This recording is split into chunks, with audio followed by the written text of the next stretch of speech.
Video کو like کر کے آگے شیئر ضرور کر دینا کہ حضرت سعد رضی اللہ تبارک و تعالیٰ بڑے پکے رنگ کے صحابی تھے، لیکن آپ کے رنگ کو دیکھتے ہوئے آپ کو اسود اسود کہا جانے لگا۔ اسود کا مطلب ہوتا ہے کالا۔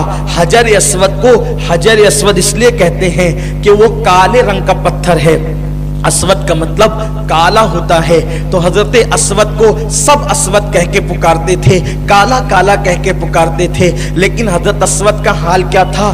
اسود کا جسم بہت چوڑا تھا اور حضرت اسود کے ہونٹ موٹے موٹے تھے، حضرت اسود کے دانت بڑے بڑے تھے، اور وہ حبشی نسل تھے اور انتہائی پکا رنگ۔ اور آپ جانتے ہیں کہ اگر کبھی کوئی بندہ ایسے انداز کا ہو تو پھر لوگ اس سے مذاق کرتے ہیں، ہنسی کرتے ہیں، ہنسی مذاق لوگ اس سے کرتے ہیں۔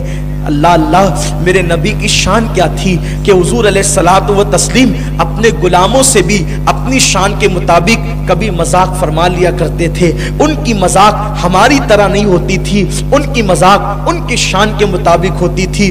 آقائے کریم کا مذاق بھی ایسا ہوتا تھا کہ کئی لوگوں کو ہدایت کے راستے مل جایا کرتے تھے۔ میرے آقا صلی اللہ علیہ وسلم کو اسود سے بڑا پیار تھا اور اسود کو حضور سے بڑا پیار تھا۔ میں نے کہا نا کہ کبھی کبھی اصل میں بات یہ ہے، جن میں بہت زیادہ خوبیاں ہوتی ہے وہ اپنی خوبیوں پہ اتراتے ہیں، لیکن جن میں زیادہ خوبیاں نہیں ہوتی تو وہ سوچتے ہیں میں تو ہوں کسی قابل نہیں، ہوں کسی کام کا نہیں، چلو کم از کم وفا ہی کے ذریعے سے جو ہے میں لوگوں کا اعتماد حاصل کر لوں۔ تو میرے پیارے آقا صلی اللہ علیہ وسلم کے پیارے دیوانوں، وہ خوبیاں اپنے اندر پیدا کرنے کی کوشش کرتے ہیں جن کے اندر ظاہری بناوٹ بظاہر اچھی نہیں ہوتی، حالانکہ کوئی انسان ایسا نہیں جو بدصورت ہو۔ انسان ہو کر کوئی بدصورت ہو ہی نہیں سکتا، اس لیے کہ جب اللہ نے کہہ دیا لقد خلقنا الانسان فی احسن تقویم، کہ ہم نے انسان کو اچھی صورت پر پیدا فرمایا، ہم نے انسان کو سب سے خوبصورت پیدا کیا۔ جو انسان ہوگا، انسان جو ہوگا، جو انسان ہوگا وہ کبھی بدصورت نہیں ہو سکتا۔ یہ خاص بات، اگر آپ کسی انسان کو بدصورت کہتے ہیں تو گویا کہ آپ اللہ تبارک و تعالیٰ کی تخلیق کو گالی دیتے ہیں، آپ اللہ کی تخلیق کو گالی دیتے ہیں۔ انسان کوئی بدصورت نہیں ہو سکتا، رنگ کیسا ہو، شکل کیسی ہو، وہ خوبصورت ہے کیونکہ اللہ نے اس کو خوبصورت کہا۔ ایک دن ایسا ہی ہوا، ہارون رشید اور اس کی بیوی زبیدہ خاتون دونوں اپنے محل کے ٹیرس پہ بیٹھے ہوئے تھے۔ اب میاں بیوی بیٹھے تو کچھ بھی بات ہو سکتی، کوئی پابندی تھوڑی ہے، ہو سکتی ہے نا،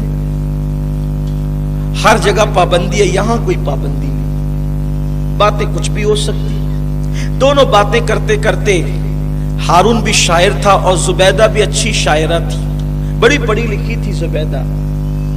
اب شاعر اور شاعرہ جہاں بحیثیت تغزل اور تخیل پیش کر رہے ہوں، پھر وہاں بات ہی کیا ہے۔ اچھا، جب دو ہم ہنر لوگ، جب دو فنکار لوگ مل کر کے بیٹھتے ہیں تو چاہے رشتہ کوئی ہو، توجہ کریں آپ میری بات کو، خاص بات عرض کریں، جب دو فنکار لوگ بیٹھتے ہیں تو رشتہ کوئی ہو، فنکار ہمیشہ چاہتا ہے کہ میرا فن ہی اوپر رہے، یہ بات ہے۔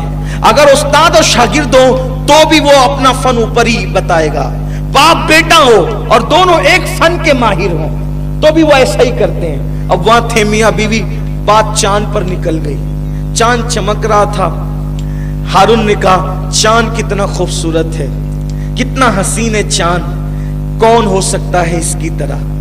زبیدہ نے کہا میرا چہرہ نہیں دیکھتا، ہارون دیکھ کتنی خوبصورت ہوں، چاند سے زیادہ خوبصورت تو میں ہوں۔ یہ بات کہا، ہارون کو یوں لگا کہ میری بات کاٹ دی، بادشاہ تھا، جلال شاہی، مال کا تکبر تھا، بول دیا اگر تو نے چاند سے زیادہ اپنے آپ کا خوبصورت ہونا ثابت نہ کیا تو تجھ پہ طلاق۔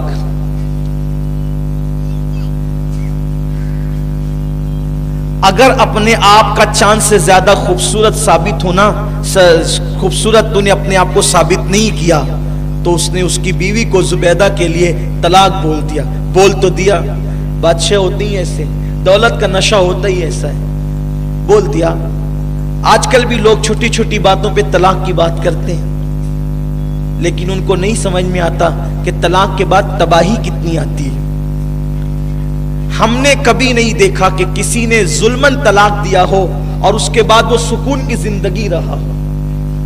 آپ اپنے محلے میں تحقیق کر لیں، آپ اپنے گاؤں میں تحقیق کر لیں، آپ اپنے رشتہ داری میں تحقیق کر لیں، ظلمن طلاق دینے والا در در کا کتا بن جاتا ہے، در در کا بھکاری بن جاتا ہے، اس کو کبھی چین نہیں آتا۔ کیوں؟ اس لیے کہ کسی کی آبرو سے کھیل کر انسان کبھی سکون سے نہیں رہ سکتا۔ ارے چوٹی پہ پیر رکھنے والا جب کبھی سکون نہیں پا سکتا تو عورت کی زندگی کو تباہ کرنے والا سکون کیسے پا سکتا ہے؟ ویڈیو اگر اچھا لگا ہو تو لائک کر کے آگے شیئر ضرور کر دینا۔